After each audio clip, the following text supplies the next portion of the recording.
तर भारत आणि दक्षिण आफ्रिका यांच्यामध्ये विश्वचषक स्पर्धेच्या थरार रंगणार आहे। स्मृती मानधना, हरमनप्रीत कौर, जेमिमा रॉड्रिग्स या खेळाडूंवर या सामन्याची मदार असणार आहे। दीप्ती शर्मा, रेणुका सिंह ठाकूर आणि श्री चरणी या खेळाडूंवर देखील मदार असणार आहे। या सगळ्याच खेळाडूंच्या खरं तर आजच्या खेळीकडे सगळ्यांचंच लक्ष लागलेलं आहे श्वेता।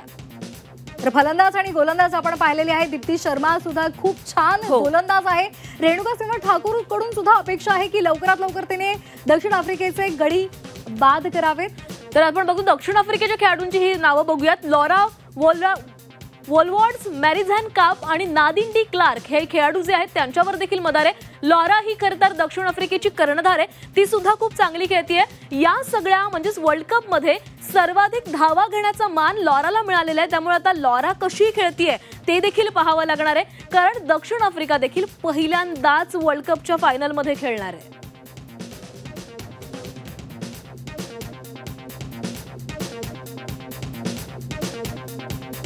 तर त्याचबरोबर टॅस्मिन बिट्स आणि क्लो ट्रायॉनवर सुद्धा या खेळाडूंवर सुद्धा दक्षिण आफ्रिकेची मदार आहे। त्यामुळे कोण आता श्रेष्ठ ठरतंय हे पाहणं खरं तर महत्त्वाचं ठरणार आहे।